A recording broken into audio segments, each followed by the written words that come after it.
welcome to this week's episode of Team MBS Draft Central. Of course, I'm Jeff Barnes along with Greg Rector and the amazing Bill Carroll. And we are talking HBCU and small school prospects tonight. No guests, so it's just going to be us talking prospects. So a lot of names coming your way tonight. We had some amazing guests last week.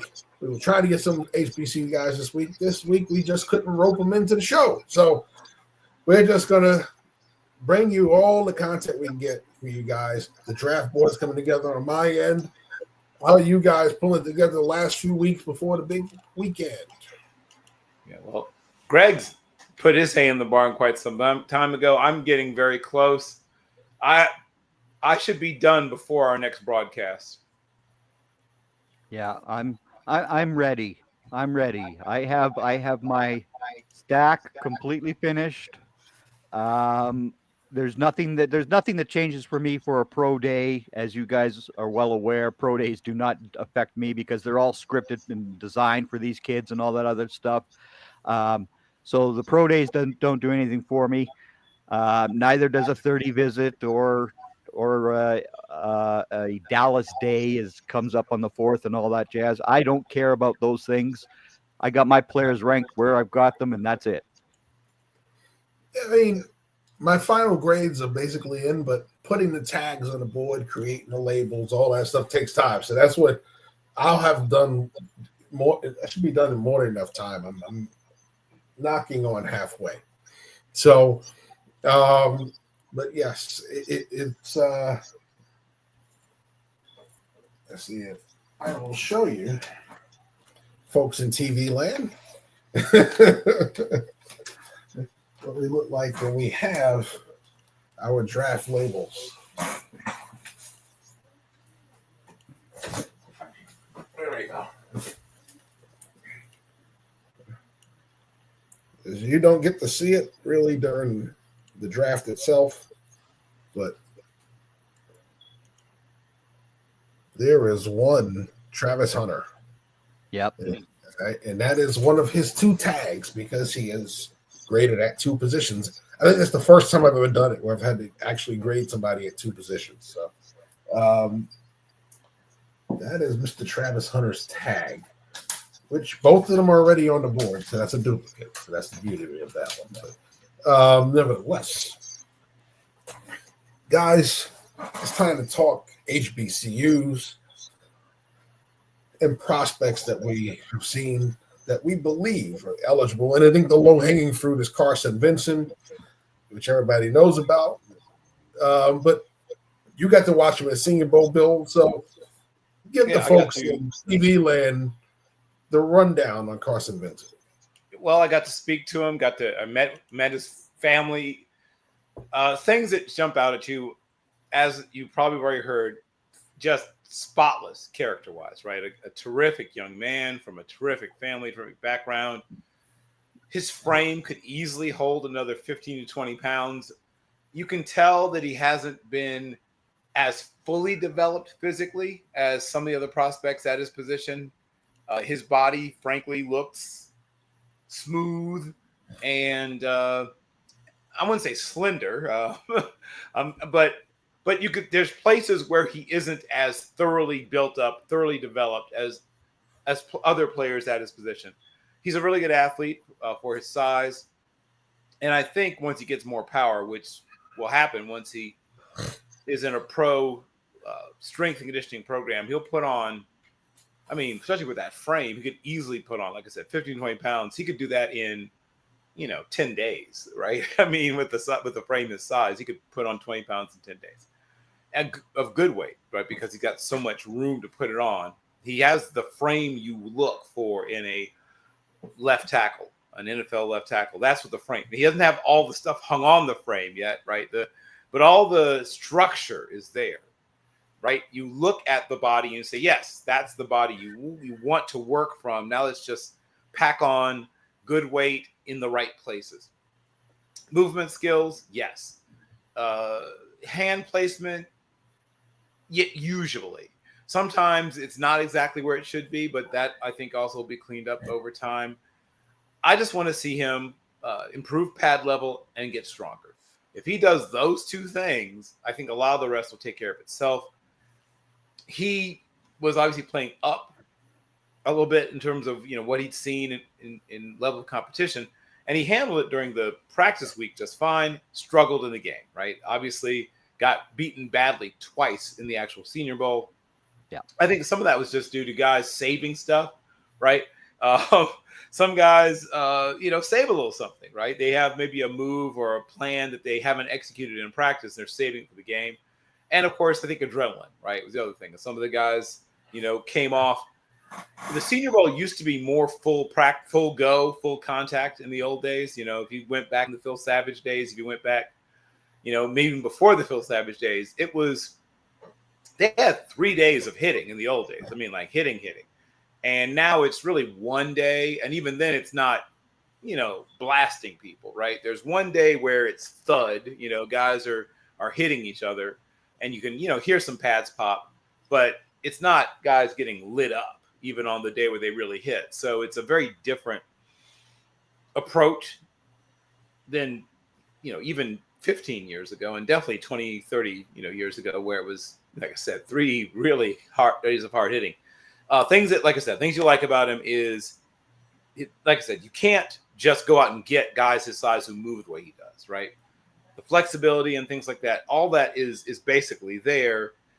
He needs to work on some things. Like I said, pad level and power, to me, are the 2 major things that I see as his growth areas. I believe he is going to be drafted. Sadly, he'll probably be the only HBCU prospect drafted. Kendall Bowler and a couple other guys, I think, are sort of hovering like right on the edges of it. Probably be priority and draft free agents. There'll probably be about, 8 or 9 guys that stick on an NFL roster that came from HBCUs, right? 8 or 9 guys will stick, make somebody's practice squad or 53-man potentially active out of the group this year. And like I said, Bowler, I strongly feel, will be one of the guys that sticks on a team. He might even get activated. He might even play a little bit, at least on special teams. There's a couple of, sort of fringe skill position players. This is not one of those years where there's somebody you can point to like Ricardo Lockett, right? I remember when Ricardo Lockett was at not Savannah State, but I can see them in my mind. It'll come back to me. But I watched him, and he was also a track guy, right? 100 and 200 meter champion. And he had the size, the frame. And even though they didn't throw the ball that much, right? His statistics were not very, very intriguing, but his height, weight, speed is what got him drafted. And, there was a year, we had guys like Jerome Mathis. And there was a year, like Hampton had a year where they had 5 guys at the combine. That's probably not going to happen again anytime soon, or maybe ever, or at least not the foreseeable future. The transfer portal might Fort Valley State was Fort Valley State. Yep, I could see their uniforms in my mind, mostly blue with gold piping. Yes, Fort Valley State. And he was the best athlete on the field every time he took the field in college, because of, just like I said, that rare combination of height, weight, speed. And he had a nice little NFL career, and if not for a neck injury, probably would have had another couple of years in the league.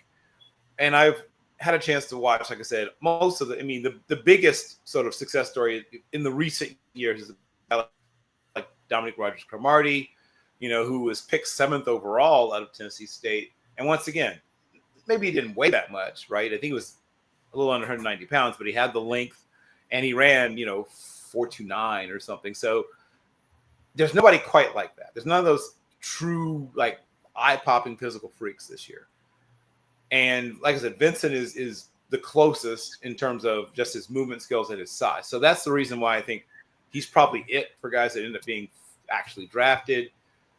I can name, I think Givens, from Southern, makes his way into a camp. Kenny Gallup. Gallup should definitely be in somebody's camp. Isaiah, right? Williams to be, somebody will bring him into camp. That's a player who I think would have really benefited from being, if he got an invitation to the Senior Bowl, would have really helped him. There's a couple of other fringe guys. What I will say, Right. The disappointing thing to me is that one, there weren't at least one other player invited to the Senior Bowl. I would love to see at least 2 HBCU players in the Senior Bowl. There was just a really low number, a lower than normal number in my mind was invited, and a few more, a bit more of a sprinkling at the Shrine game, but I think there could have still been even more there. College Gridiron Showcase had a decent number. And were you at the Hula Bowl this year, Jeff? I was. Yes, he was. So. Yeah, I know there was a couple of guys. Was anybody that had a really good week of practice or a really good game there who was an HBCU kid at Hula? A Bowler. Bowler stole the show. He stole the show. He was locking down his side of the field. Right. He played well at the HBCU Legacy Bowl. Did get kind of beat for a touchdown there. Didn't happen at Hula Bowl. It did not happen at Hula Bowl. And Hula Bowl was a different story. So he went out there and he was turning heads. So I didn't recognize him at first because he changed numbers on game day. So I'm like, who's the 7 with the FAMU helmet? I don't have a FAMU kid at 7. Then I found out that was Bowling. So, but yeah, he was impressive. He went out there against the FBS guys and held his own. So he was a guy that I've been on. I've seen him during the season. Got to see him, especially up against Cookman at the Classic, and he was impressive all season long. I think the one knock is he's not naturally sticky. He's a guy who has that ability, but he'll lose a guy in coverage at times. Not overly big, so the bigger receiver thing could come into play as well. But overall, when you look at raw talent and upside, he has it. He's a guy I think that goes into the league and competes, a la Brandon Carr. Now he may not be a Pro Bowler like Brandon Carr, but he'll go in the league and compete. Yep. Yeah. Yeah. I go ahead, Greg. Oh, I was just going to say another Howard player who's getting some interest out there is Carson Hinton, the linebacker. Oh, right. Yes. Yep. Yeah, he has enough physical ability, and if you watch him on tape, you can see that he processes information pretty quickly as well. Will have to initially make his living as a special teamer, most likely, but I could see him fighting his way onto a roster. Yep.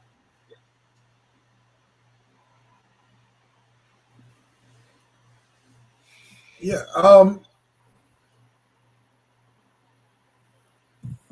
There were some guys over the season. I mean,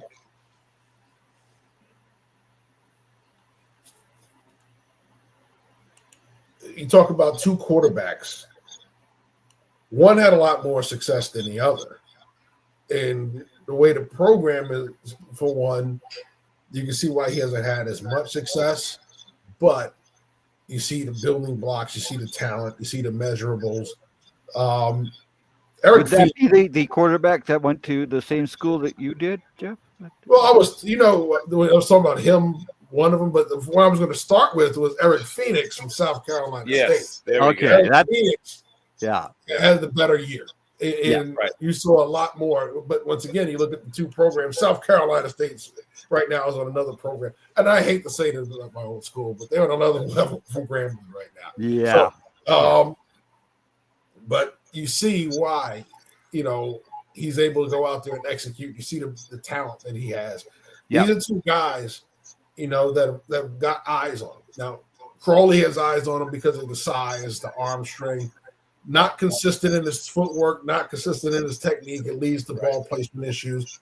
But he's also had issues with poor offensive lines around him. So he hasn't exactly had a lot of time to throw the football down the field either.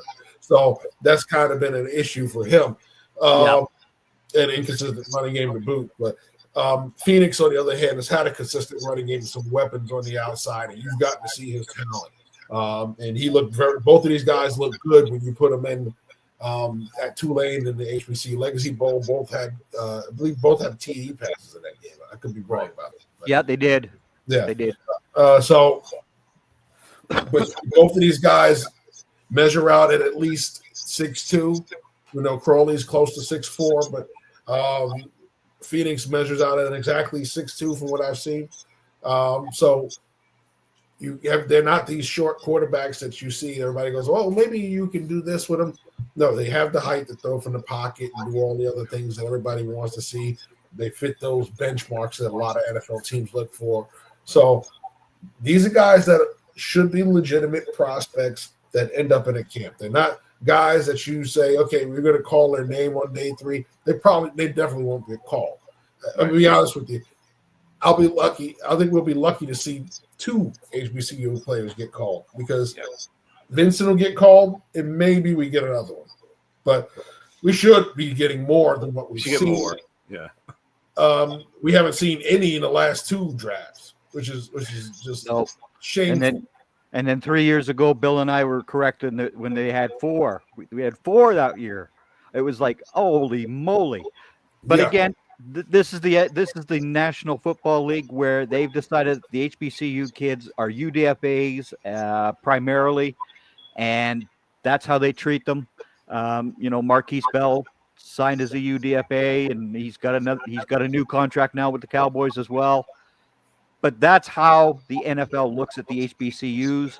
And guess what? When they're all old guys with my skin color here, that's what's going to happen because the owners don't believe in the HBCU schools to begin with. They just don't. And, what you want are the guys in the room to fight for the kids, right? We don't see that enough. No. What I've, known is it's always you've got to be able to go to your GM and say with confidence how you feel about a kid. And if your GM is going to discount the kid because of the helmet, right, then, you're not going to be quick to bring him up when it comes to calling his name. You're going to be calling his name in the hallway during round 7 saying, what are the other teams talking to you? What are they giving you? Because you're not confident that guy. Now, the good thing is, you get the kid signed, he comes to camp, he sticks. Nice little bonus for you. So, but nevertheless, it would be nice to get the kid getting his name called when he deserves to have his name called. Right. I hate watching. We're sitting here day 3 in round 7, round 6, watching Powell Sprinkles get their name called. Yeah, I don't like that. I don't believe you're rewarding guys who are around the pile, with their name getting called, as opposed to guys who go out there and record 90 tackles, right, who record 5 interceptions, and 12 PBUs. Those guys deserve to get their name called more than the guy that has 48 tackles and 1 PBU all season long. And maybe he got a tackle for loss in there. Well, where did you have Marquise Bell rated? In my safeties, I had him as a 5th round grade. Bingo. That's exactly where I had him as well. And what happened? We sat there the whole time waiting for his name to be called. Yeah. And as soon as that UDFA list came out, the first name out there was Marquise Bell, Dallas Cowboys. It was immediate. And they gave him a big chunk of change, too. He got a big chunk of change. Well, and I believe that wasn't that the same year that DiNucci got drafted? Yep. Hello. Right. Who is now the fourth string quarterback in New Orleans? Yeah, okay. Right. You just gotta really believe in the kid. Stand on the table for the kid if you believe in him. And that's what we're not seeing in New Orleans. It's not happening. People are not standing on the table for these kids. If you believe in them, what is the purpose of doing the Legacy Bowl and in the Combine if you're not going to draft them? Just go back to doing it if you're not going to draft it. Just go back and let them go to pro days, and if you're not going to draft the kids in it. It's nice to get certain guys' names out there in the headlines and say, "See, we're doing something about it." Yep. And I'm not going to say anything because a couple of them are rambling guys. So, but nevertheless. There's only ever been one HBCU player drafted 1st overall, and that was in 1974. Ed Too Tall Jones. The Dallas Cowboys selected him 1st overall. Yeah. That was some progress. Where in the world has that progress gone in the last 51 years? It has disappeared. Which So really, really just sucks. It just sucks. we talked about Carson Vincent. Yep. It's interesting that he has a teammate that I like a lot. Now, his testing numbers weren't exactly eye-popping, but you watch the tape. He runs the ball extremely well, especially between the tackles. Donovan Eaglin. Yep. Right? So That's one of those sort of camp invite type guys. yeah. And he did need, you mentioned testing numbers. That put the kibosh on him even being like a priority undrafted free agent. Yeah. Sadly, you have to produce like crazy and have good testing numbers. There's no either or. You got to do both if you want to be even a day 3 draft pick if you're from an HBCU. And in many cases, like I said, like we mentioned Mr. Marquise Bell, who had eye-popping testing numbers and very good production, but even then found his way, into the 8th round, as I call it, as an undrafted free agent. So yep, it all has to be there, right? Height, weight, speed, scheme, fit, production, everything has to be there for teams to take a chance on an HBCU player. And that has changed, right? So from what was going on in the 60s and 50s and 60s and 70s and 80s, and even into the early 90s, one of the things, as the SEC schools and as the Big 12 schools and, the schools that were below the Mason-Dixon line fully opened their rosters and their minds and allowed what was once a trickle of black talent to turn to a river. Some of that obviously took talent away from what, the equivalent of guys like Walter Payton and Robert Brazile and the aforementioned Too Tall Jones and, the Donnie Shells and Harry Carsons and the guys like that were no longer finding their way, at least not as often, to HBCUs. So that's part of what happened. But the other thing is the breaking of the bond, of the chain, of the whatever term you want to use, where there was a time when scouts at least would spend some time, right? They would watch a few practices. They would come to Pro Day and stay until it was over.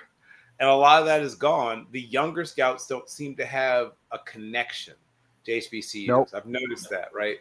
And when I went to see the Bayou Classic in the 80s, we were sitting in the same section as the NFL scouts were, and there was 27 scouts at that game.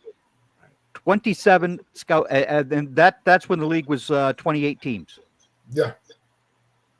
There was only one team that didn't have a scout there, and that scout had been in an accident, so he was not there. That was the only reason he wasn't there. So that's in the 80s. Right. Yeah, it's hard. I go to, I go to the FCS Bowl every year, and I'll tell you, and there's quite a few HBCU guys in those games. Whether it's SWAC, whether it's MEAC, whether it's CIAA, there's multiple, at least 2 dozen HBCU players in those games. And most of the scouts that are there are assistants. Yeah. Right. Yep. True. And they're there because they're getting their experience. They're not there to actually see the guys and bring their input. They're sending the assistants just to go get them experience. Bingo. Yep. We're supposed to be evaluating from every level of college football the same way. We're not doing that. That's why we're not seeing these guys. We're not doing that. But you don't even see the same number of Division II school kids getting the NFL shot either anymore. You just don't. No. Well, Bill, don't shoot the messenger. No, I mean it's. But I'm going to give a little nudge to the analytics community there, because that whole thing about level of competition and it factoring into an analytics score. I'm sorry, if you're producing at the level you're producing, you look at the kid that he's producing. Bingo. I don't hold the kid if you didn't get offered by an FBS school and you end up at an FCS or a D2 school as an HBCU or just at any one of those levels. Right. And you're producing and you're all conference, all this, all that. And I go and watch your games and I see you produce. What are we talking about? Right. Yep. So it's not about, once again, it's not about the helmet. We always say you don't scout the helmet.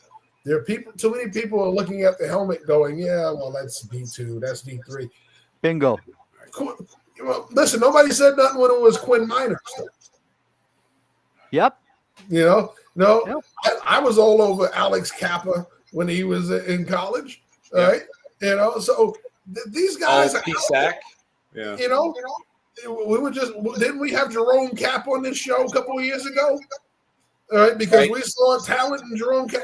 I don't see why we are sitting here talking about small school and HBCU guys and that the best they could do is undrafted free agents. If they go out there and they're producing at the level and you believe it translates, then you bring these guys in. You do not keep passing over just because of the school. Well, because you're going to wind up drafting a dude from Georgia who didn't produce as much, and maybe he sticks on a team, maybe he doesn't. I listen, I give a lot of credit to Noah Brown, who had mediocre production at Ohio State and has put together a very nice NFL career. Kudos to Noah Brown. But he put in the effort. That man put in the effort. Yes. These kids that we're talking about who are 6th and 7th round picks from these big schools, we never hear them again. We never hear from these guys again. Whereas I've got Gabe Brown, Division II kid from Grand Valley State, who could be an easy left guard or a right guard in the NFL. And who's going to talk to Gabe Brown from the NFL? Nobody.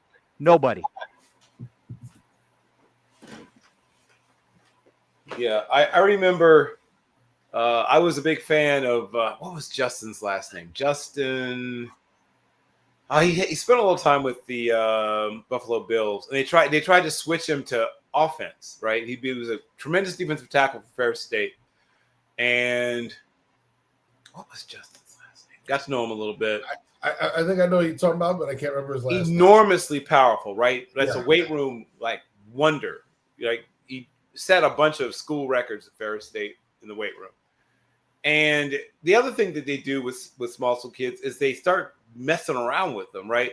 Mm-hmm. I mean, he played some offensive guard in high school, but to look at this guy, and he wasn't tiny, right? I mean, and once again, just a few years later, we have Aaron Charles Donald, but this guy was in the mid 290s, and he could have easily carried 303 pounds, no problem. But for whatever reason, I don't know if they just didn't have the patience, but they parked him on the practice squad, kicked him over to offensive guard, hung around for a couple of years. But I'm still convinced that guy would have had he would have had a 2 or 3 time longer career playing his natural position of defensive tackle. That's another thing I've noticed they do more often with players from, Division II and FCS and NAIA is, you were a terrific tight end. Oh, let's make you a fullback. Oh, you were a fantastic corner. Let's try you at safety. Oh, you were, they just get it in their heads for whatever reason. No matter how dominant you were at your natural position that you've been playing for years, let's try you someplace else. I mean, this kid, it almost came back to me. Justin, it's a German last name. Zimmer. What? Zimmer, thank you. He had, Thank Randall. Yeah, Randall got it. Yeah.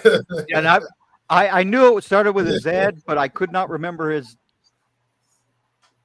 But yeah, I think he had some crazy number of tackles for loss, something like 22 and a half or something insane or something. I mean, just ludicrous numbers. And to look at that and say, oh yeah, that guy's an offensive guard. What is the thought process there? There is none. There is none. And that was obvious because this guy was a tackle for loss demon. Yes. And you put him at offensive guard for what reason? He had short arms. I mean, I Yeah. guess. I mean, like it doesn't make any sense. And again, that whole arm length thing just drives me off the deep end. I know. It is so stupid. Right. I'm not saying it doesn't matter, because everything matters to some extent, but it doesn't change the fact that there was a dominant player at his position. It just bothers me. Yeah. And now, but again, we've got Penei Sewell in this league with short arms. We've got it just drives me bananas that he has to move to guard because he doesn't have the arm length to play tackle. BS. That is all BS. Well, and plus, how much arm length do you need to play defensive tackle? That's the other thing. Like, exactly. I mean, did Warren Sapp have super long arms? I mean, I don't know. I think sometimes they're just doing things. You know what I mean? Like, it seems like you watch this kid's tape, right? And he is unstoppable, right? Absolutely unstoppable. I just don't understand what made them think, yeah, let's just try him, this absolute monster at this position, at some other position. It's just, I'm gonna stop going on and on about it. But it just, and then they say, oh, he was a project. Well, he was a project because you made him into a project. He was not a project until you made him into a project. Okay, I'm done. I'm done.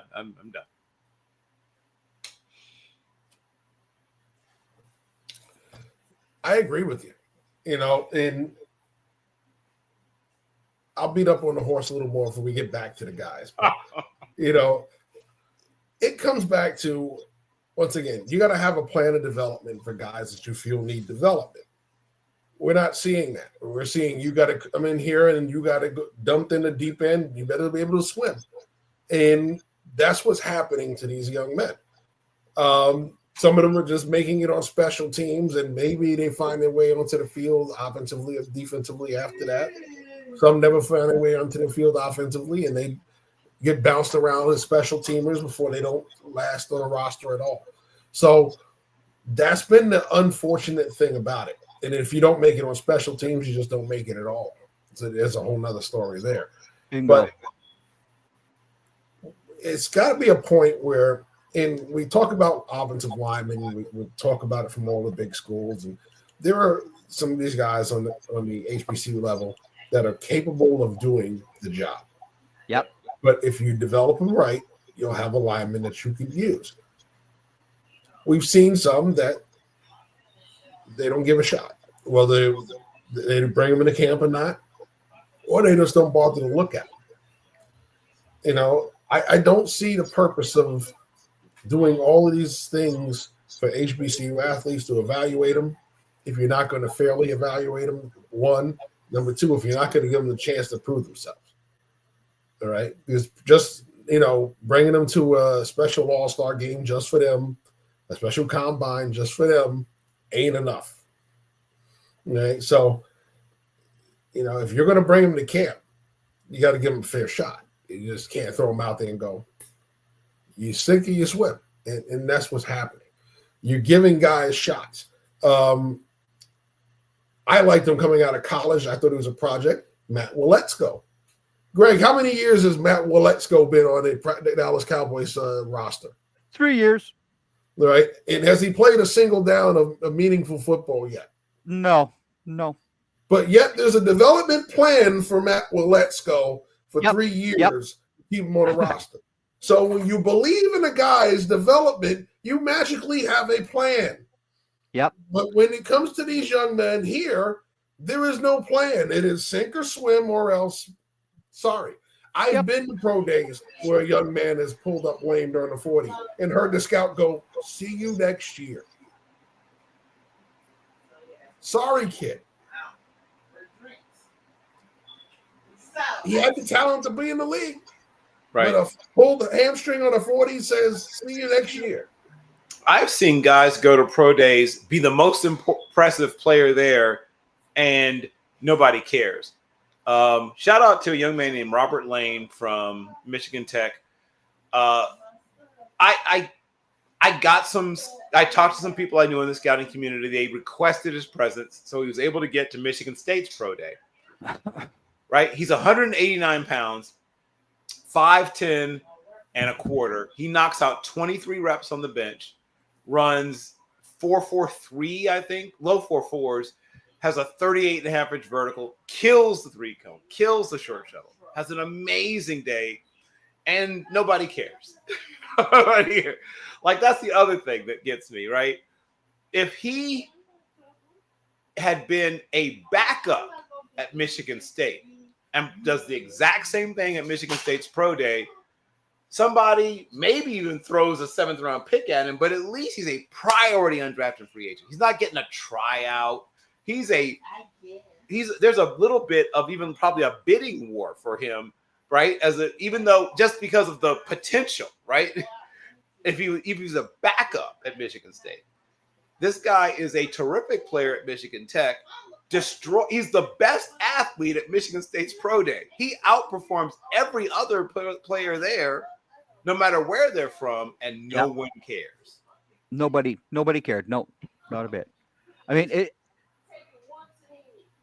as you guys both know, I'm a UPBA fan. In 2013, when Teron Armstead actually got invited to the Combine, he ran the fastest 40 time ever for an offensive lineman, and that's what got him drafted by the Saints.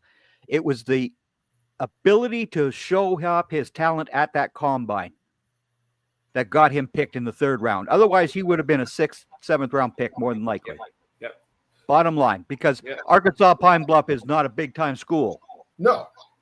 We used to look forward to seeing them on the schedule. But You be quiet. The Golden Lions are just fine, thank you very much. We don't need to be abused by you grambling folks. No. Well, that reminds me of Carson Vincent. So let's talk about it. Where do you see Carson Vincent going in this draft? Because when coming into the process, coming out of Senior Bowl week, I thought he did enough to warrant some day 2 talk. But I keep hearing him push back to day 3. I don't understand it. But then again, yes, I do understand it. Yeah, you do. So let me know what you guys think about it, because I have 2 different opinions about that. Yeah. Well, in the 2 mocks that I did last week, I got Carson Vincent at pick 204, which is the 6th round of the NFL draft. There you go. And he was available. And I'm just like, Some simulators, you see something like that and you go, wow, that's unrealistic. That's very realistic, and it's unfortunate. Yeah. But again, this was with a bunch of kids who are other men who scout like I do, and he wasn't being taken.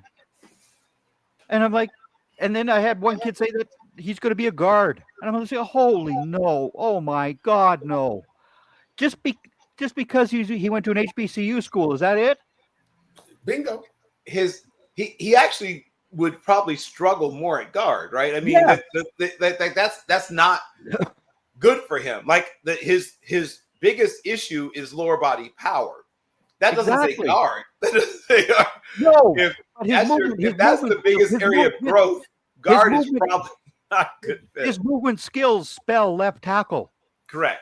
And when you can't see that out of a player, it drives me bananas how these guys want to move everybody into guard now. It's just like, where are you coming from? Well, the last I checked, you're only allowed to, well, not allowed to, but you only have 2 guards on the field at the same time. So, so you got to have somebody play tackle. Yeah. Now, go back a year. All right. Remember that big tackle run we had last year where everybody, you're a tackle, you're getting drafted. 9 guys in the 1st round. It's going to happen again this year too, Jeff, in case you're wondering. Well, remember Aneem Dankwa somehow missed that tackle run for 7 rounds out of Howard? Yep. Yeah. But the kid from Finley got drafted. Yep. Yeah. Some You people weren't shake your- thrilled with Aneem and with Aneem Dankwa's conditioning. I heard that's the stuff when I started reached out to my NFL people. It's like, yeah, we were worried about his conditioning, blah blah blah. It's like, well, all right. I don't know what to say to some of that. And I mean, was he in elite condition? No. I mean, I think he would admit himself that he was not in elite condition. But you just look at him. Just look at him. Look at the film. Like, look at the film. Look at the frame. There's got to be somebody who says, okay, I can work with that, right?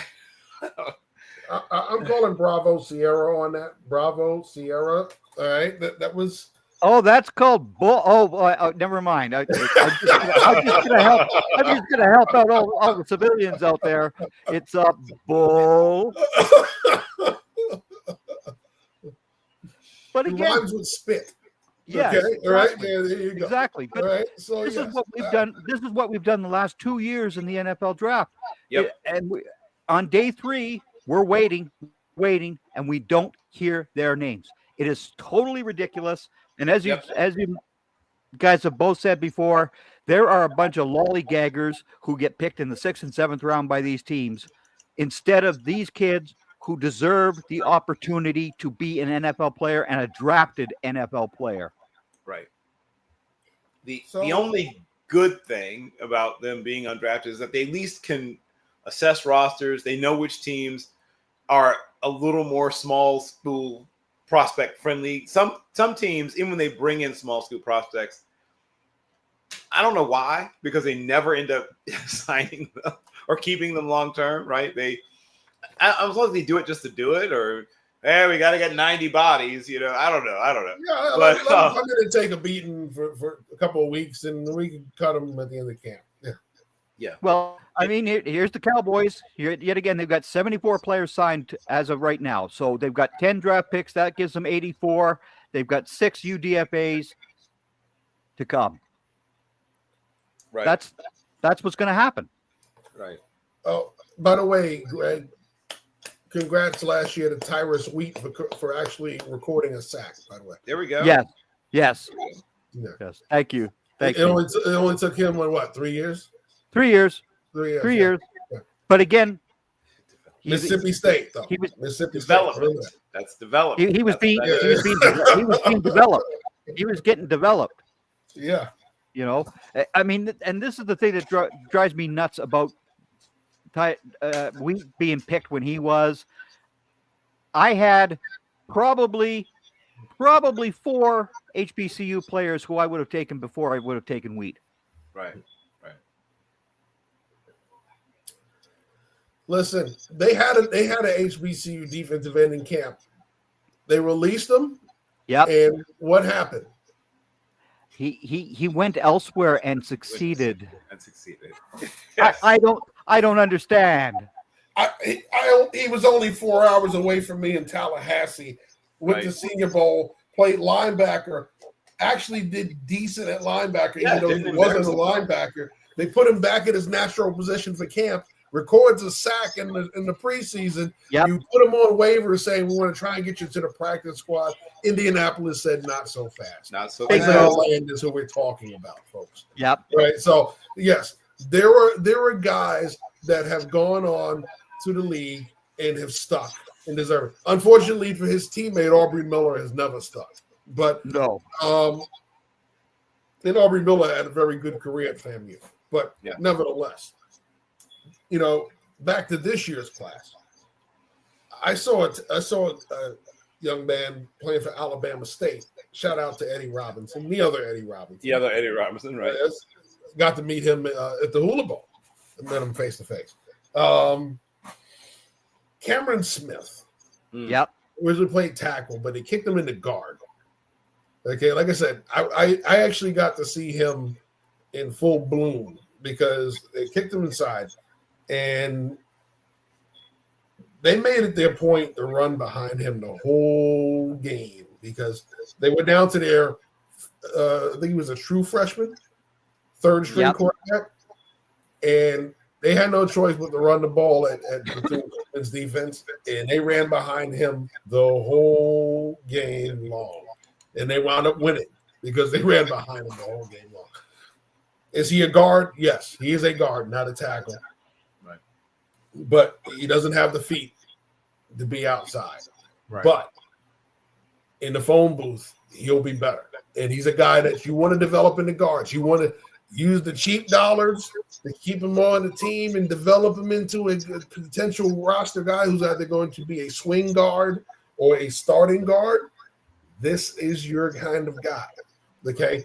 If I am a NFL GM, these guys are gold when it comes to salary cap. You can develop them. Right. You put them on the practice squad. A ton of teams aren't going to poach them. And when you're done body developing them and technically developing, you put them out there to compete, and they get better. When they get better, they actually show their value. Yep. This is how they stick on your roster so you don't have to pay $4 million for a backup your guard.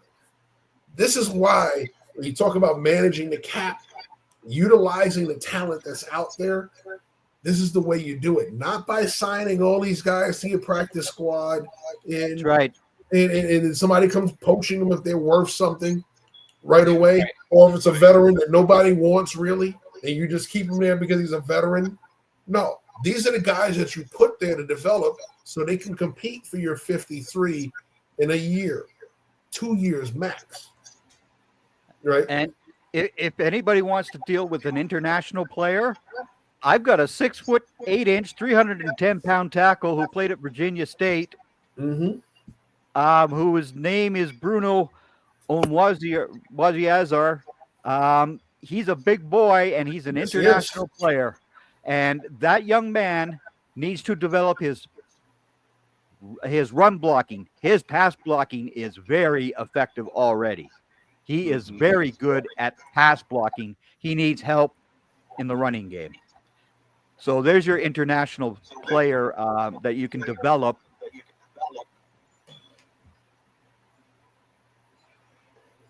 And usually it's the reverse, right? You guys are just physically able to move people in the run game, but maybe you don't have, the efficient footwork and the movement skills to be really great in pass blocking. So when you have someone who already has mastered the supposedly harder thing, that usually gives you hope for long-term success. Well, exactly. And this kid, he came from Nigeria, didn't play football until he got over here. He was at Maryland at first, and then he went down to Virginia State. So he has those pass blocking skills that NFL teams just, yeah. But his pass blocking, he was only a basketball player. Right. So he doesn't understand the real drive to get a guy off of him in the run blocking, right? He doesn't understand that yet. But boy, that kid's got some pass blocking skills. Mm-hmm. Well, I'm sure because he knows how to mirror and use that length, which is exactly what's going to help you in pass pro. Did you guys get a good look at Fred Stokes from Prairie View A&M? Yes. Yep. Yes. What are your thoughts on Fred? If he had, well, first of all, I get that the HBCU Combine may not be your dream, right?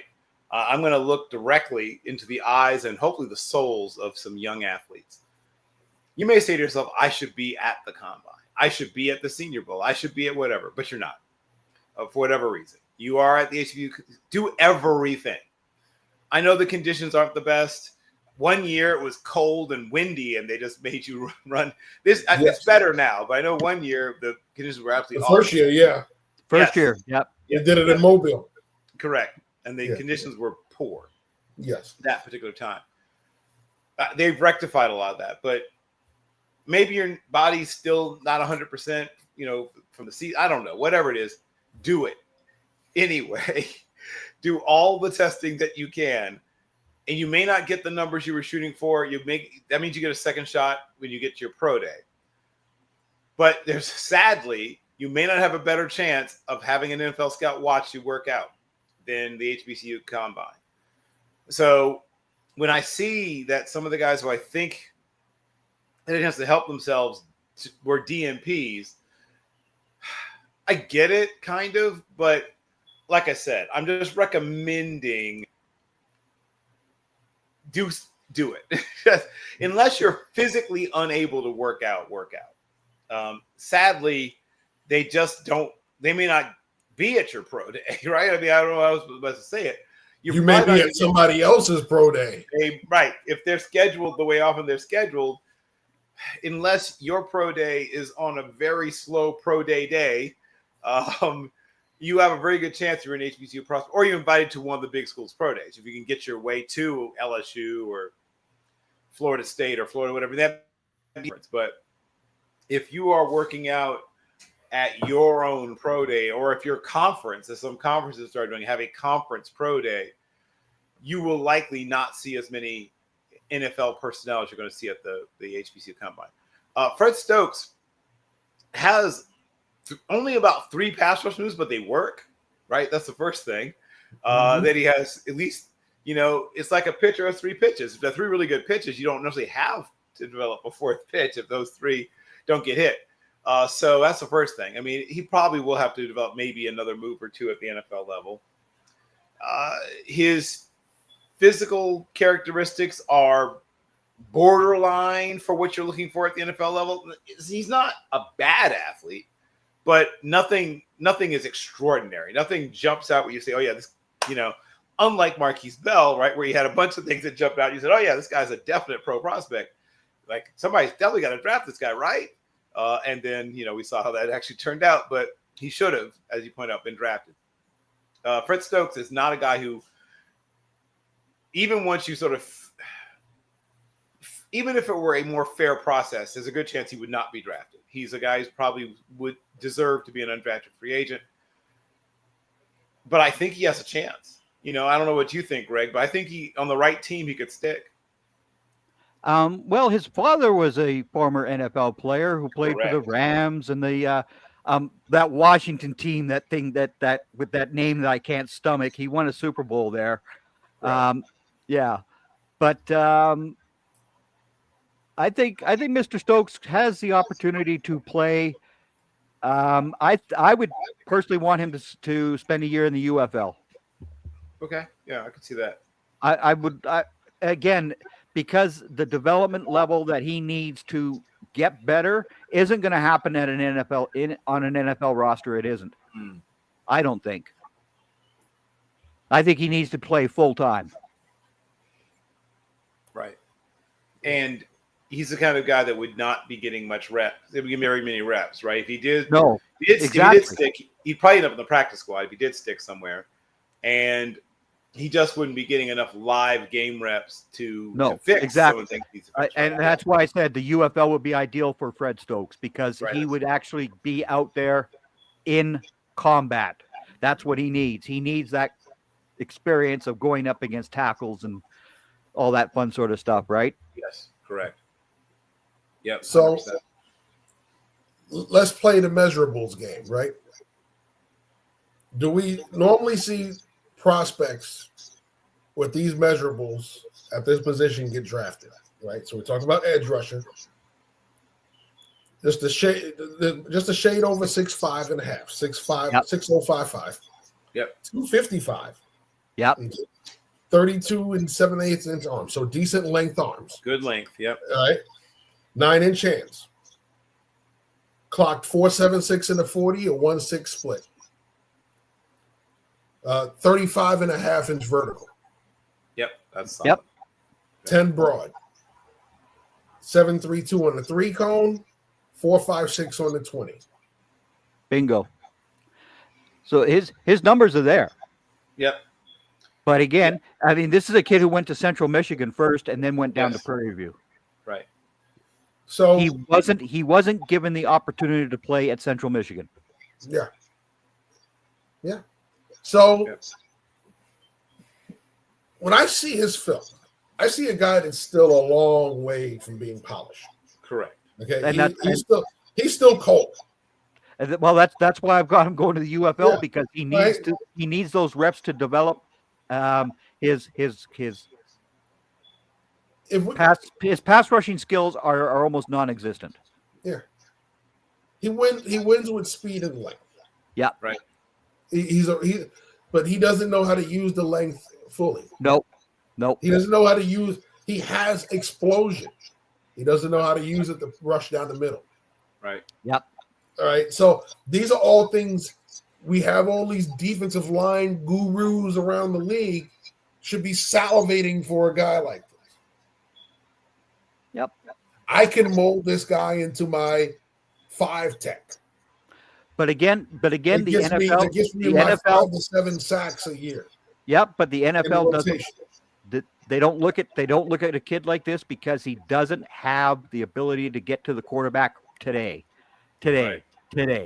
And that's the mistake that the NFL scouts and the general managers all have, is they all want, I don't care what round you're talking about, they want these kids to be ready to roll on day one, and it's just not going to happen. But see, this is the part that gets me, right? So we have 53 on the roster. Yep. How many suit up on game day? 46. So you got 7 guys that are inactive. Yes. Yep. So you telling me this kid couldn't be number 53 on the roster, getting quality practice reps in, getting better with the rest of the team, and all of a sudden game day he's one of those 7? Oh no, because there's going to be a kid. There's going to be a kid from that played at Missouri, or he played at Illinois or some other school with a bigger name who gets the job. Yeah, that's it. So this is what I mean, right? One thing is to put a guy on the practice squad. To me, the practice squad is for that guy that needs 2 years at least to develop. Yep. But when you're talking about that 53rd guy on your roster, yeah, he may not come in and immediately give you 12 pressures and 2 sacks in a rotation. However, if you're not dressing 7 guys anyway, right, he's getting the reps he needs in practice. He's getting the work he needs in practice. And you never know, by mid-season, you may actually dress him one game to see if he's able to go out there and work against the pros, because you're seeing growth in practice. Yep. Right? See, this is why I don't like it when we go out there and we say, you want your best 53? Yes. But let's face it, if you got a guy on the bottom of your 53 that realistically has never gotten 3 sacks in a season, who's a liability against the run on half the plays he's out there, what's the purpose of putting him on your 53 over a younger player with a bigger upside that you're grooming to be an eventual player in your rotation? That again, it just does not occur at the NFL level. It just doesn't happen. And that's why we have the issues we have with development. Right? Yep. Because this is why you're cycling in aging veterans at the bottom of rock. When you're churning that roster, you're throwing aging veterans that have been passed around the league, right? Like they've grown handles, right? You're on this team and now you're on this team because you're not utilizing the young talent that you're bringing to camp. Calais Campbell is still being talked about as a solid defensive tackle option as a free agent. Mm-hmm. Okay. At yeah. 40. Yeah. Yeah. He's become this era's Jim Jeffcoat. Yep. Bingo. I was just about to mention Jim Jeffcoat was the same way. Yeah. He's become this era's Jim Jeffcoat. Yep. I mean, and again, because this kid went to Prairie View A&M, how many NFL scouts have actually watched him? How many? I can count on one hand. Bingo. So how many opportunities does that guy get his name mentioned by a scout at a team meeting that is coming up, because the 30 visits and the Dallas days and all those other days are coming? Well, the boards get finalized after that. How many teams are going to say, "Oh, this Brett Stokes kid is going to be a darn good player as long as he gets the right coach"? No, it's not going to happen. I've been to FAMU in Cookman games this year, and I've seen more scouts at UCF and USF than I have there. Bingo. And USF didn't exactly get a lot of scouts this year. No. But again, they're a Division I school. They're big time. Oh, okay. So,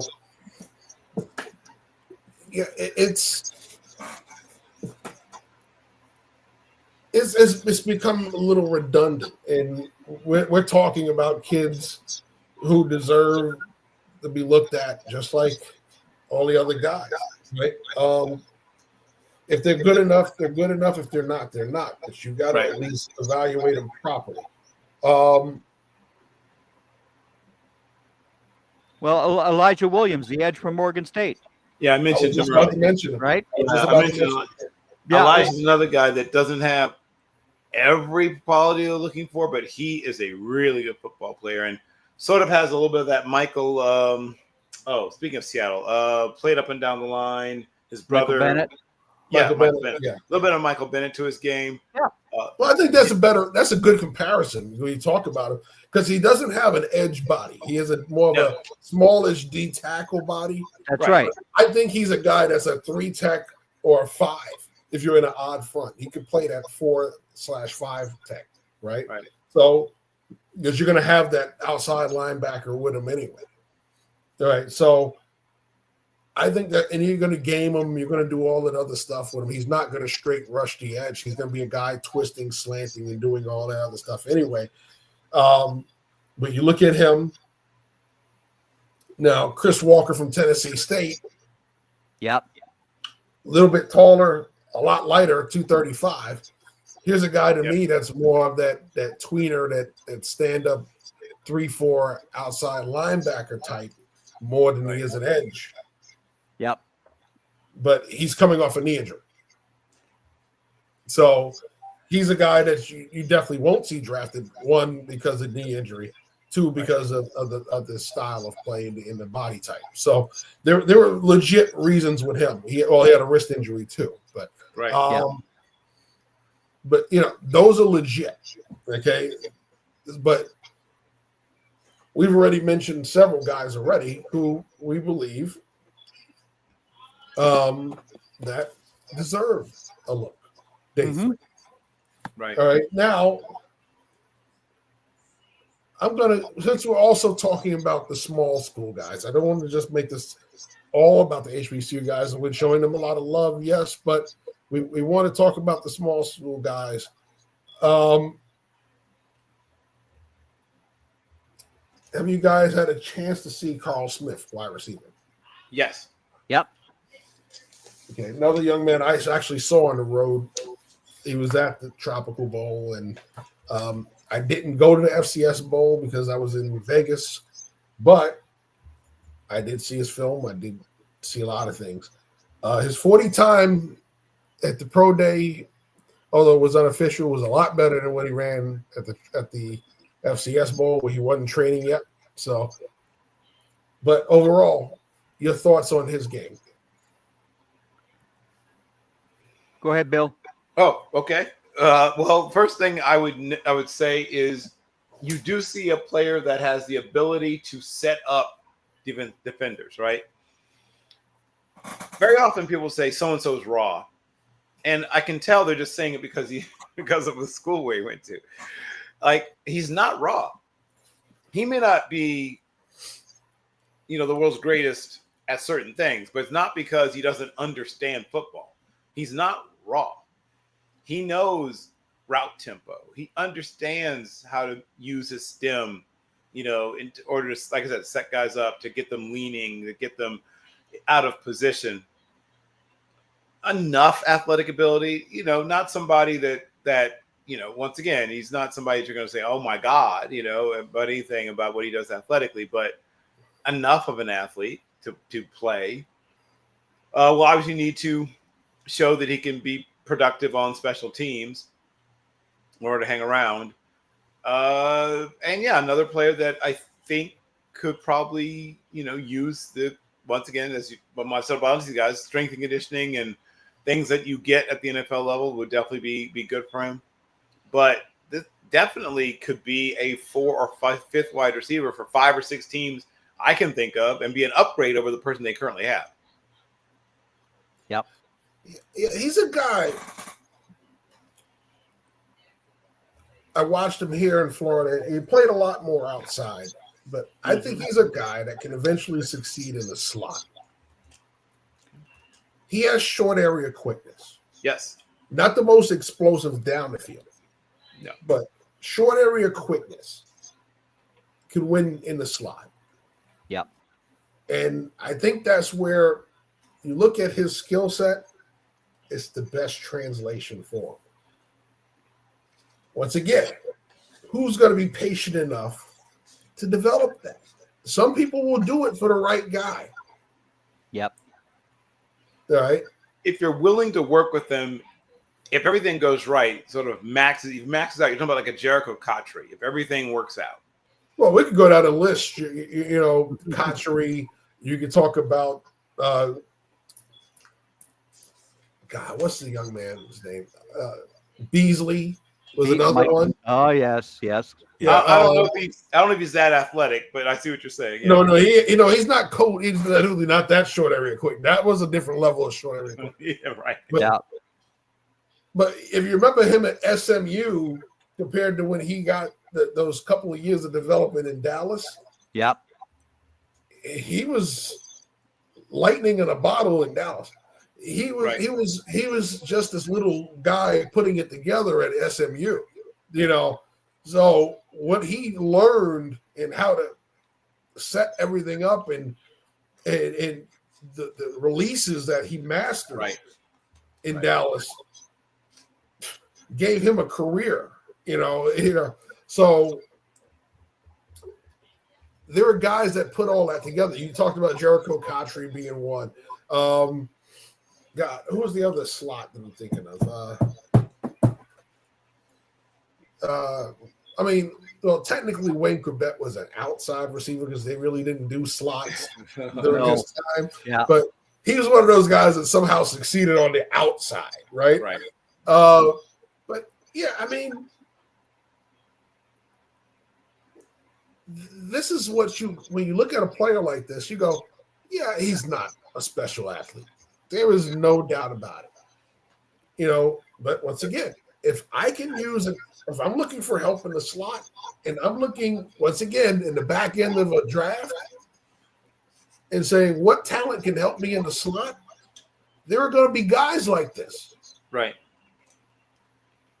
Right. And and of course, being up here in Canada, he lights up on the big field. Yeah. He would be more space. Well, yeah, he would be very well suited to come up here. So and in a running start to boot. Oh yeah. Listen, we're not going to talk about you. I know us Northerners and this you expanded arena guys up there, right? Oh, good Lord! Expanded arena guys. Yes. It's 110 yards. Just in more open space. Yeah, it's 110-yard field, okay? And like I said, expanded arena. You double the size all the way around, and you still get the running start, which is a beautiful thing. It is beautiful. Yeah. Unless, of course, you're a defender, because that's exactly why I'm glad that I didn't go the arena route when I was supposed to, because I think that would have killed my confidence. Yeah. You know, because I was a lockdown guy and I had some dude running full speed before I even get a chance to backpedal. You know, bingo. Right. You know, it's like, yeah, that ain't fair. And in the short area too. Yep. Yeah. Thank you, Albany, for canceling my tryout.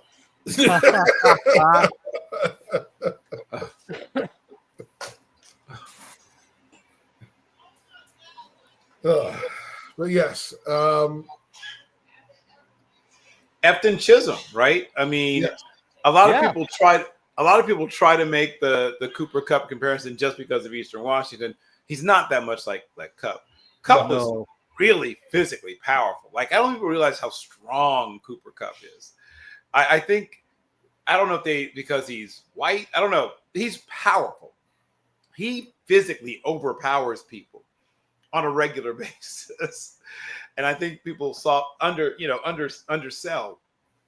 And while he didn't have the greatest 40 in the world, all the rest of his testing was somewhere between above average to wow, right?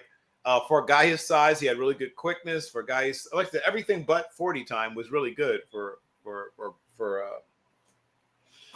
Cup. Now, Chisholm is not quite that, right? And despite the Eastern Washington pedigree, he's not that. No. But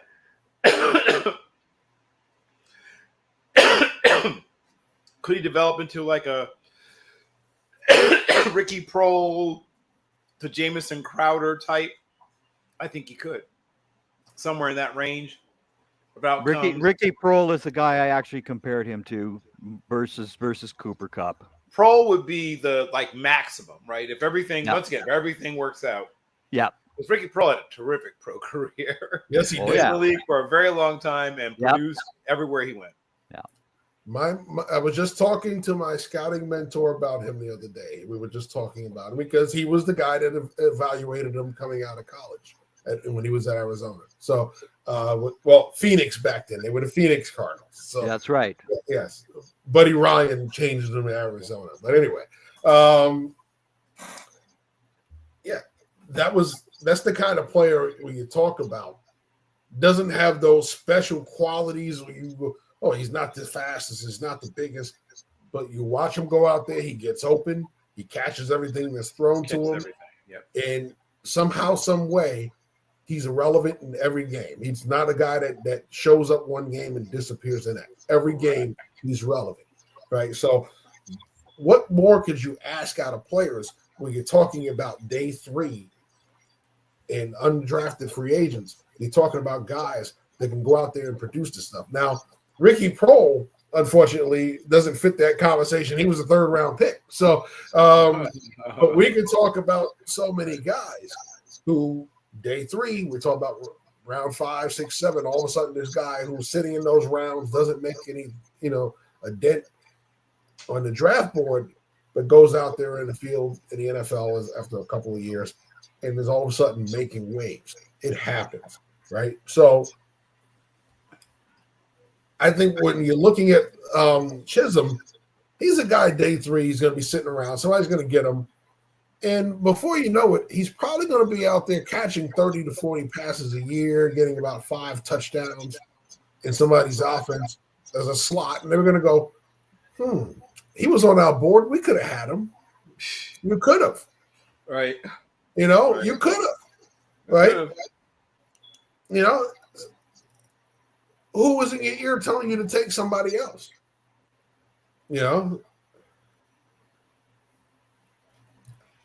There are some guys that are really going to break people's hearts in the future that are going to come out of some of these schools that we're talking about today. Yep. Right? We could have had him. We passed on him. Yep. We ourselves on the show, right, had the other defensive back prospect Villanova. Obviously, people know about Isaac Waxter, who did get invited to the combine, had a pretty good combine week or combine showing. But our man, Mr. Ty Trent, he's going to stick on somebody's roster or somebody's practice squad. He's going to be on an NFL team.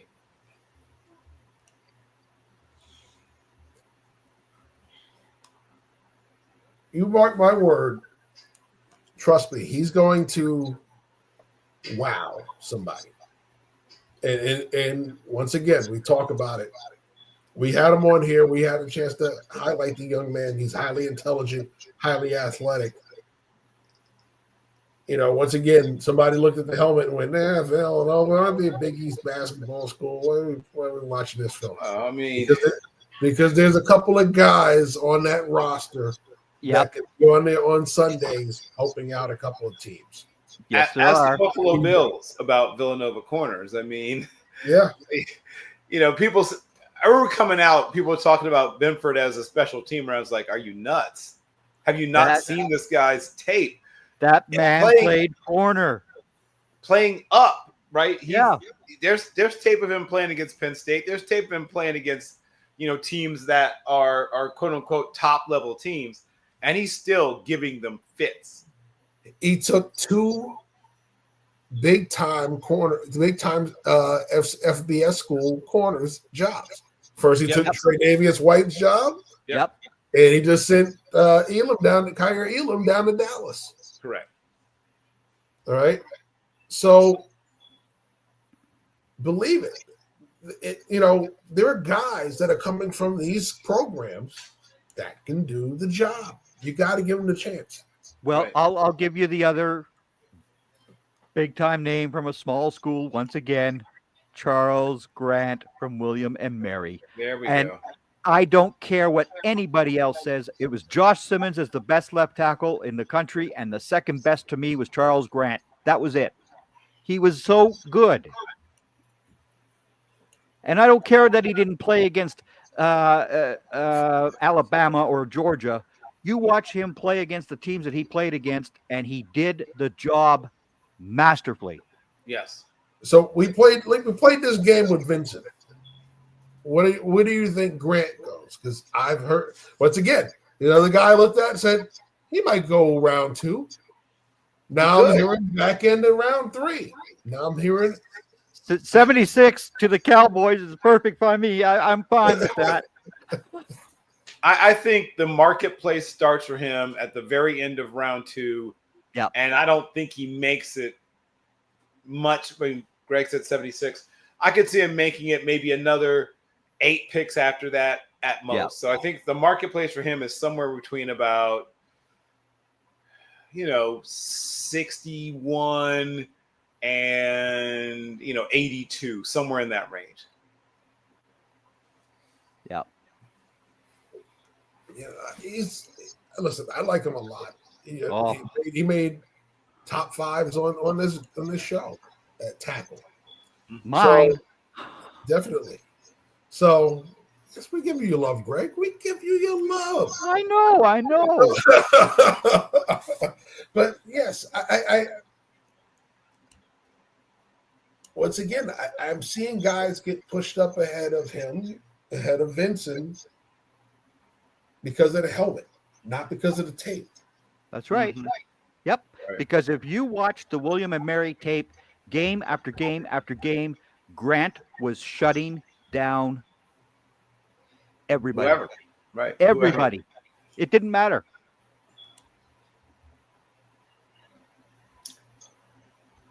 All right. Well, you guys want to add any more? We've gone over an hour and 15 minutes of nothing but prospects. We didn't interview anybody tonight. We didn't do any mock drafts and rankings. This was all about small school and HBCU players. So, any last ones before we get ready to wrap this up? In terms of players, I think have at least a legitimate chance to be drafted, right? Portland State has a running back named Christian Grubb, who I think is going to be a probably draft free agent. We talked about Marcus Yarns before from Delaware. I think he does get drafted. We talked about Melvin Smith, right? We tried to get him on. That's a guy who I talked to at the Senior Bowl and was like, "Yeah, I'll definitely come on." But obviously things happened. I'm sure he meant it when he said it. Just he got busy.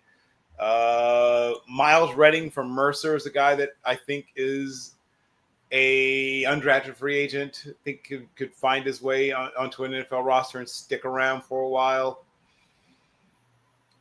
We talked about some of the more well-known guys, even from the FBS and Division II level before, but there's a few others. Going back to William and Mary, they had a couple of pass rushers, right? Mr. Pius and Mr. Lynn. I think one of them took an extra. I think which one of them went back to school? Wasn't it Pius who went back to school? I think Pius might have gone back to school.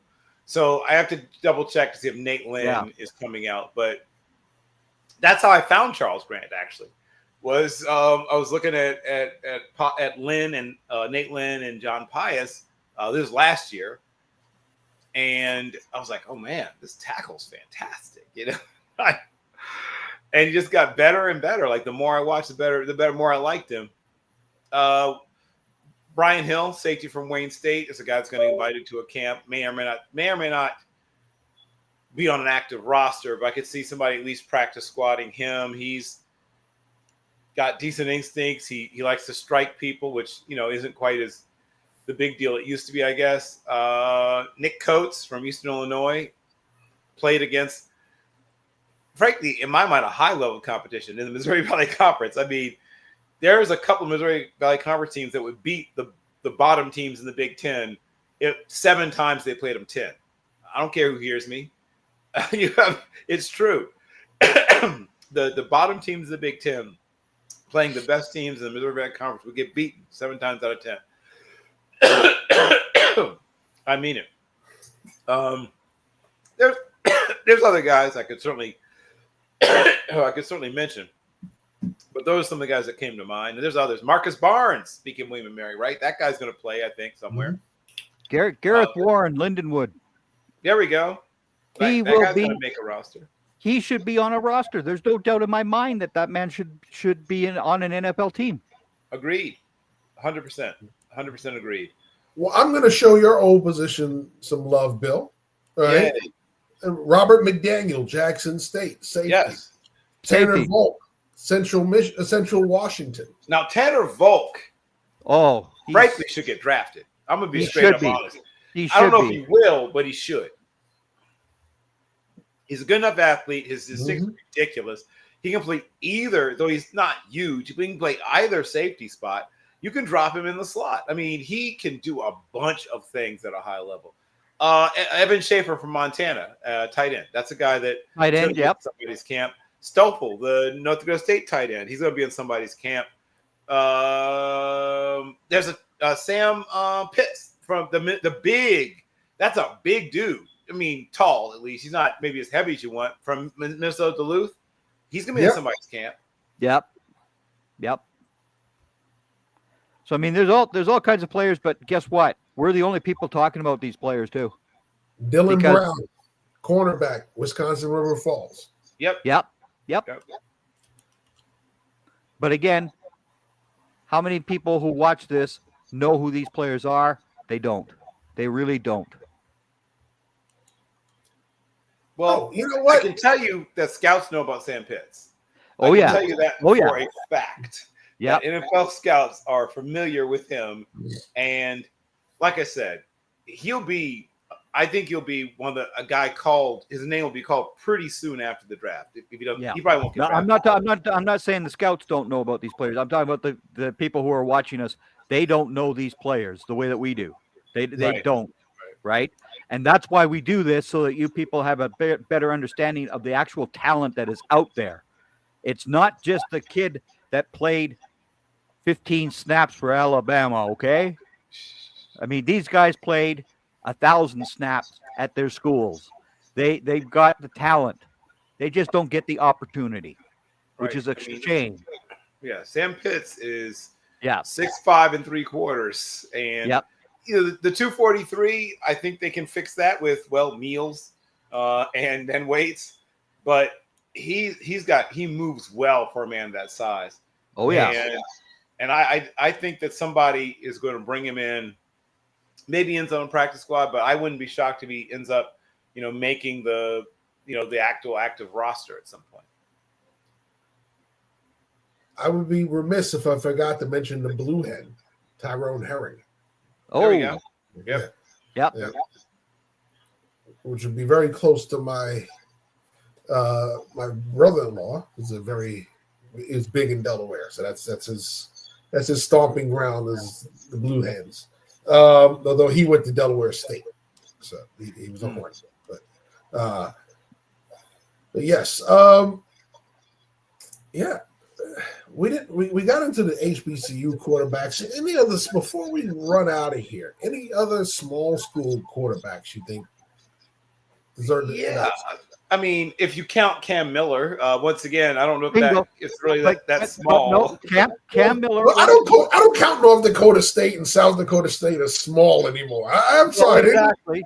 Once you won about 3 or 4 national natties, you can stop saying you're small at the FCS level. Right. But again, Cam Miller played 4 full seasons. Unlike Carson Wentz and Trey Lance, who left schools early, this man has stayed in school. And that is a key for his development compared to those other 2 North Dakota State University Bisons. This guy stayed in school. Yeah. And Wentz conceivably, I mean, he did do 4 years, but he had a redshirt year. He could have stayed a 5th. He could have Lance stayed. actually did declare early. But the big difference, as you just noted, is game experience. Bingo. So Wentz was a 4-year guy. He wasn't a starter, right? He was a backup at first. He was a 1-year starter. Right. Well, it would have been 2 years. We got hurt. So that's right. Right. So he had 1 year of healthy starts, and then I think he finished the year. Right. I think he got hurt really early in the season. Yeah. And then he finished it. Right. So he missed most of the regular season. And then at the end of the playoffs, he comes back and wins the national championship. He plays the national championship and wins. So that was kind of an odd year. I think he was in all of only 2 games and parts of a third, I think, that year. And then he had 1 year of healthy play. And then he was a backup the other couple of years. And so he conceivably could have had a 5th year as a redshirt, but didn't take it, which may have been a mistake. And then, as you said, Lance actually did come out early. Yeah. Hunter Deckers. There you go. Another guy who's got like the body you look for, right? That's the frame you look for. Deckers has a legitimate frame. Yeah. Solid arm. Not great, just solid. Oh, okay. I'm so glad we kept going because I would have hated myself if I did not mention a young man who actually wanted to be here tonight, Josiah Silvers, and who actually started out in HBCU but then transferred, then Elijah Ponder from Cal Poly. I think Elijah Ponder is going to be one of those very pleasant surprises for some NFL team that's smart enough to take him. Super productive. His tape is really, really good. He's big enough. Maybe not, quote unquote, twitched up. I guess maybe that's the only thing I can think of that, that maybe wasn't there. But that's a guy that I was trying to get to. Another guy was trying to get to the Senior Bowl, didn't quite work out. But, he's, more of an outside linebacker type physically. But he's got, other than, being freakishly athletic, he's got everything you look for. He has really well-developed moves. He times them well. He sets them up well. He's got good power in his hands. And he had a terrific pro day workout, right? 41 inches on the vertical, 24 bench reps, a 4.57 40. I think he's going to be drafted. I think Elijah Ponder is, pretty much secured him way into being drafted. All right. Well, we have officially hit the 1.5 hour mark, so we're going to start to wrap it up. We are back next week talking Day 3 Gems again, and we are loaded with guests next week. So we're going to have Cal defensive tackle Ricky Correa, OC Brothers linebacker from UAB, Phil Wilder tackle from Cincinnati, Jalen Lay tight end from UMass. Fully loaded show of prospects next week. So that'll be a nice long show because it's all about the prospects. Make sure you tune in for that. We have another show on the 16th that's loaded again with prospects. We're going to be reviewing all the way up until the draft. The night before the draft kicks off, we are here. We'll do our final mocks, and then we have some more guests in to come on. So we're going to be talking to prospects all the way up until names start getting called. We are live all 3 days. You guys have anything going on this weekend here at Team BS? Articles. I had an interview I did with my friend Lucas, aka Jay Robbins, who works for Stampede Blue. So we're article, a lot of quotes from him about the Colts off season. I'll be posting that. I have some stuff I wrote already that's about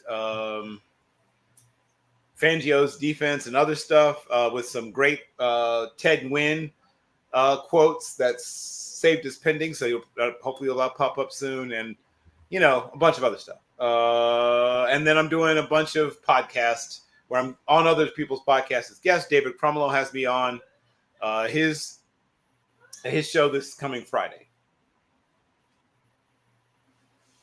What about you, Greg? No, I'm not going to write another Cowboys article based upon Micah Parsons and Jerry Jones. So that's no. That's just a no. That whole story is just off the deep end yet again with Jerry, yet again. But he is who he is, and that's what the bottom line is. He's 83. He's not changing. I don't know why he's only 82. Now don't age him too much, because Jerry will get upset with you. He's only going to be 82. He's a mere boy of 82.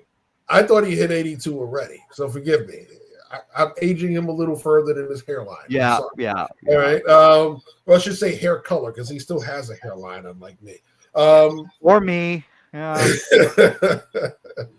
and no, I am not showing my NFL fandom tonight. This is not a Green Bay Packers shirt. This is a Westchester Packers shirt. I was head coach of the Packers, who were one of New York's oldest minor league football teams in the New York, just outside of New York City area in Westchester County.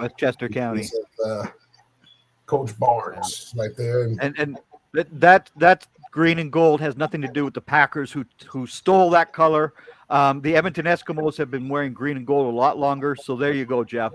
Don't worry about the Packers. There I am at one of our training camp practices back in 2009. Rookie head coach. And believe it or not, Bill, one of those practices, Bill Chackus actually came by, and it was and he got to flex his Nostradamus chops, because when I was a young pup of 20 years old and we were coaching young youth football together, he told me one day I was going to be a head coach, and I said, "Not me. I'm not going to be a head coach. I can see myself being a coordinator, not a head coach." And there I was, a head coach, and he made sure he came to visit the practice. Yeah. So shout out to the late great Bill Chackus. Rest in peace. I didn't know Bill passed. Thank you.